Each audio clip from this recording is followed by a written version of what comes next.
یا اگر زیادہ سے زیادہ اس کے اوپر کوئی عنایت ہوگی تو یہ ہوگی کہ اس کو سلا دیا جائے گا اور وہ قیامت کے دن اٹھے گا اور پھر وہ قیامت کی تکلیف سے گزرے گا۔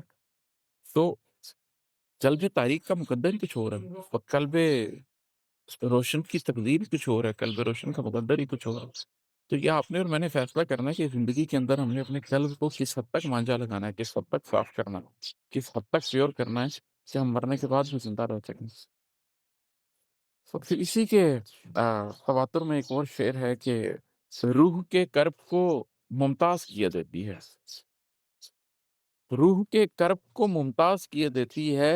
رنگ اور روح کی تصویر سیاہی مائل۔ اپنے ارد گرد دیکھیے، آپ کو ایسے بڑے لوگ ملیں گے جن کی زندگی کچھ اس طرح کی ہوگی کہ آپ کو رنگ اور روپ ہر طرح کا نظر آئے گا۔ اگر آپ دیدہ بینا نہیں رکھتے تو آپ ان کی زندگی پہ رش کر اٹھیں گے، جس طریقے سے بنی اسرائیل نے قارون کی زندگی پر رش کرنا شروع کر دیا تھا۔ آپ کو ان کے گھر بھی نظر آئیں گے، گاڑیاں بھی نظر آئیں گی، پیسہ بھی نظر آئے گا، عہدہ بھی نظر آئے گا، یہاں تک کہ آپ کو ان کی شخصیت بھی نظر آئے گی۔ آپ دیکھیں گے کہ انہوں نے بہترین لباس پہنا ہوا، آپ دیکھیں گے کہ ان کے پاس بیٹھتے ہیں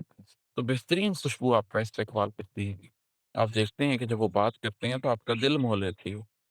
لیکن جب آپ دیدہ بینا رکھتے ہو تو آپ کو نظر آ رہا ہوتا ہے کہ اس رنگ و روپ کی اس تصویر کے پیچھے کچھ سیاہی مائل ہے۔ آپ قلب کی حقیقت کو دیکھ سکتے ہیں، آپ اس شخص کی آنکھوں میں جھانک کر اس کی روح تک جا سکتے ہیں اور آپ یہ دیکھ سکتے ہیں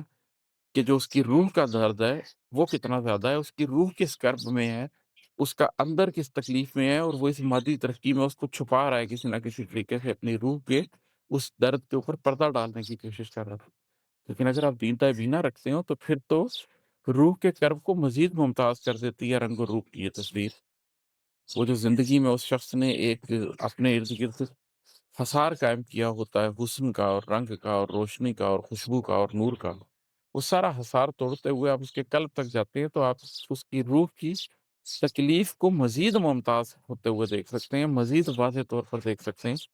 کہ اس سیاہی مائل روح کی تکلیف کیا ہے، یہ کس کرب کا حصہ ہے۔ اپنے ارد گرد دیکھیے، آپ کو ایسے بہت سے لوگ نظر آئیں گے۔